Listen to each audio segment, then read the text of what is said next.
Audio Jungle.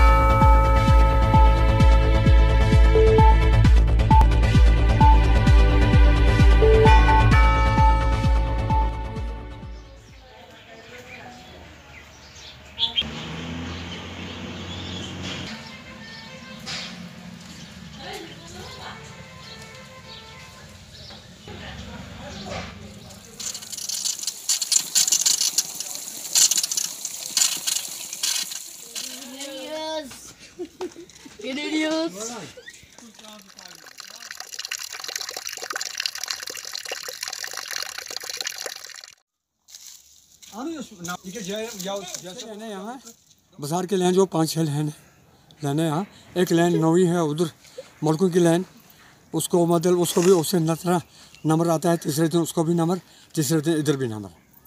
हाँ, एक दिन बीच में लेट छोड़कर दूसरे दिन पानी आता है। बस तीसरे दिन का मतलब आज शाम को छोड़ा, इस वक्त छोड़ा, इस वक्त तो काल नहीं छोड़ना है, काल नहीं खोलना, तो परसों खोलना है। कब? परसों मतलब जैसे पानी आएगा मतलब 4 बजे खोलेंगे, जहाँ सुबह खोलेंगे, जैसे उधर वाली लाइन रात को खोली ना, तो कल फिर खोलेंगे। मैं संगलदान का रहने वाला हूँ। यहाँ सबसे बड़ी प्रॉब्लम जो है इस वक्त पानी की है। यहाँ पानी नहीं है। जो यहाँ कुदरती चश्मे थे वो रेलवे के टनल की वजह से तमाम के तमाम सूख गए हैं। यहाँ लोगों के लिए पानी नहीं है। यहाँ तो बड़े बड़े दावे किए जा रहे हैं। हमारे एमएलए गुलारनास ये कह रहे हैं कि यहाँ करोड़ों रुपए आया है, लेकिन यहाँ एक ट्यूबवेल 4-5 साल पहले इन्होंने लगाया था, अभी तक वो चालू नहीं हुआ।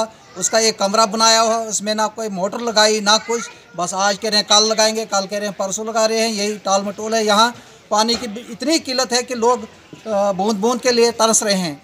रोड की हालत ये देखिए, यहाँ से जितना गर्दा आता है, यहाँ पूरी दुकानें खराब हो गई। पूरा यहाँ 3 या चौथे दिन या तीसरे दिन पानी आ रहा है। वो भी हवाले से पानी हमें टोटल आता ही नहीं है। जितना भी पानी था वो रेलवे की वजह से चला गया। उसके बाद एक ट्यूबवेल बनाया था, एमएलए साहब बोल रहा है जी मैंने ट्यूबवेल बनवाया हुआ है। उस ट्यूबवेल के ज़रिए ना आज तक पानी आया ना कुछ आया। हम दूर दूर इलाकों से जाके पानी ला रहे हैं। इंतज़ामिया से यही हम गुजारिश करते हैं हमें पानी दिया जाए। पानी नहीं है, पानी के लिए बहुत प्रॉब्लम है। यहाँ पर बहुत मुश्किलात उठानी पड़ती है पानी के लिए, बड़े दूर दूर से मतलब जा के लाना पड़ता है। तो इसलिए हमारी गुजारिश है कि